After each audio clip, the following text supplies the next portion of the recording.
BBC news আন্তর্জাতিক সংবাদে আপনাকে স্বাগতম। শুরুতেই সংবাদ শিরোনাম, এরপর বিস্তারিত। ট্রাম্পের ভাসমান হাসপাতাল করে দেওয়ার প্রস্তাব ফেরাল গ্রিনল্যান্ড। হোয়াইট হাউসে নতুন মাথাব্যথা। যুক্তরাষ্ট্রের সঙ্গে কোনো অন্তর্বর্তী চুক্তি নয় ইরান। উত্তেজনার মধ্যেও মসজিদুল আকসায় ৫০,০০০ ফিলিস্তিনির তারাবিয়া দেয়। এতক্ষণ শুনছিলেন সংবাদ শিরোনাম, এখন বিস্তারিত।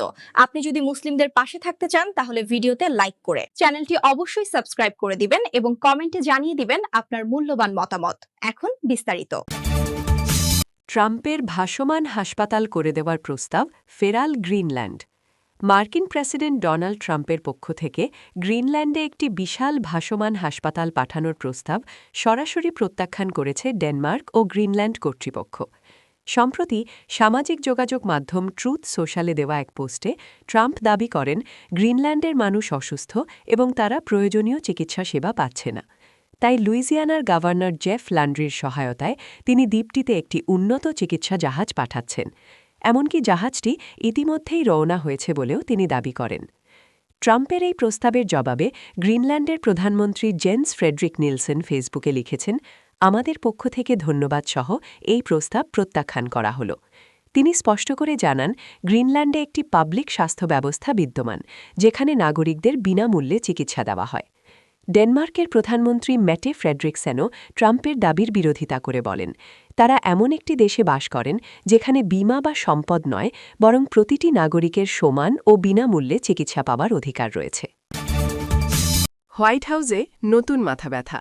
সম্প্রতি ট্রাম্পের বিশেষ দূত স্টিভ উইটকফ একটি সাক্ষাৎকারে ফক্স নিউজে বলেছেন যে মার্কিন রাষ্ট্রপতি একটি ধরনের হতাশা এবং বিস্ময়ের মুখোমুখি। বিস্ময় কেন ইরান ব্যাপক চাপ, পুনরাবৃত্ত হুমকি এবং সামরিক ক্ষমতার প্রদর্শনের পরেও পিছিয়ে যাচ্ছে না। এই বিস্ময় নিজের মধ্যে একটি স্পষ্ট বার্তা বহন করে।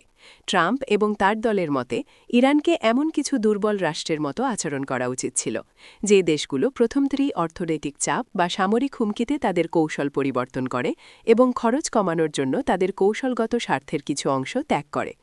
কিন্তু এই ধারণা শুরু থেকেই একটি ভুল অনুমানের ওপর তৈরি ছিল। ওয়াশিংটনের মূল সমস্যা কেবল শক্তি প্রয়োগের অভাব নয়, বরং বিপরীত পক্ষের প্রকৃতি ভুলভাবে বোঝার। মার্কিন সরকার ধরে নিয়েছে যে কোনো দেশ যদি বিধ্বংসী অর্থনৈতিক চাপ এবং স্থায়ী সামরিক হুমকার সম্মুখীন হয়, শেষমেশ সে ত্যাগ করবে। এজন্য বিমানবাহিনী অঞ্চলটিতে প্রেরণ, উন্নত যুদ্ধবিমান মোতায়েন, বহুল প্রচারিত সামরিক মহড়া এবং পাশাপাশি নিঃশাখার তীব্রতা, এই পদক্ষেপগুলো এই লজিকের মধ্যে নির্ধারিত হয়েছে, সর্বোচ্চ চাপ তৈরি করে তেহরানকে একতরফা দাবিতে রাজি করানো। এই মাঠের ব্যবস্থার পাশাপাশি একটি বর্ণনামূলক যুদ্ধও গড়ে উঠেছে। অনেক পশ্চিমা মিডিয়া বারবার ইরানের নিরবস্থা, অভ্যন্তরীণ অশান্তি বা অর্থনৈতিক অবনতি নিয়ে আলোচনা করেছে, এমন ইমেজ তৈরি করতে যে তেহরান চাপে নড়বড়ে হয়ে গেছে।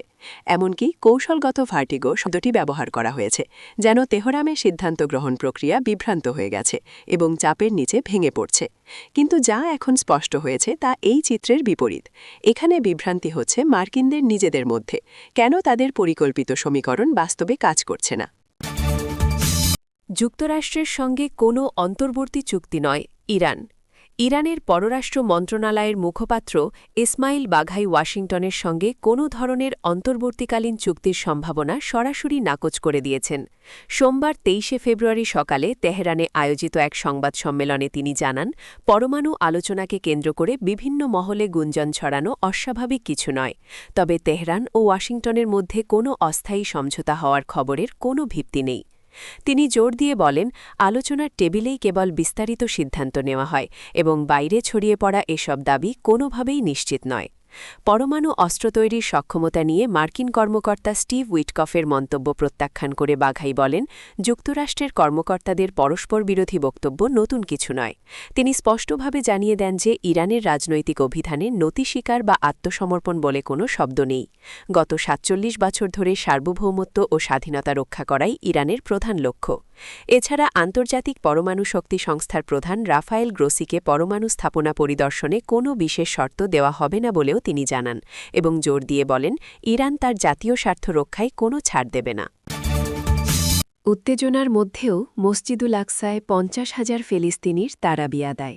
চলমান উত্তেজনার মধ্যেও রমজানের প্রথম দিকেই আল আকসা মসজিদে এশা ও তারাবির নামাজ আদায় করেছেন প্রায় 50,000 মুসল্লি। দখলকৃত পূর্ব জেরুজালেমের প্রাচীন নগরীতে রোববার সন্ধ্যায় এ দৃশ্য দেখা যায়।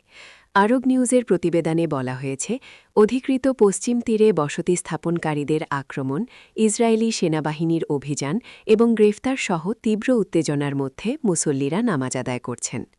দখলকৃত পূর্ব জেরুজালেমের প্রাচীন নগরীতে অবস্থিত আল আকসা মসজিদ প্রাঙ্গণে রোববার রাতে এশা ও রমজানের তারাবির নামাজে অংশ নেন প্রায় 50,000 ফিলিস্তিনি মুসল্লি। জেরুজালেম গভর্নরেট জানিয়েছে, ইসরায়েলি সামরিক চেকপয়েন্ট ও কড়া যাচাইয়ের মধ্যেও মুসল্লিরা মসজিদে সমবেত হন। ফিলিস্তিনি বার্তা সংস্থা ওয়াফা জানিয়েছে, সম্প্রতি জেরুজালেমের অন্তত 300 বাসিন্দাকে রমজান মাসে আল আকসা মসজিদে প্রবেশে নিষেধাজ্ঞা দিয়ে আদেশ জারি করেছে ইসরায়েলি কর্তৃপক্ষ। একই সঙ্গে জেরুজালেম শহরে ইসরায়েলি বাহিনীর উপস্থিতি বাড়ানো হয়েছে। মসজিদে প্রবেশে আরোপ করা হয়েছে বয়সভিত্তিক বিধিনিষেধও।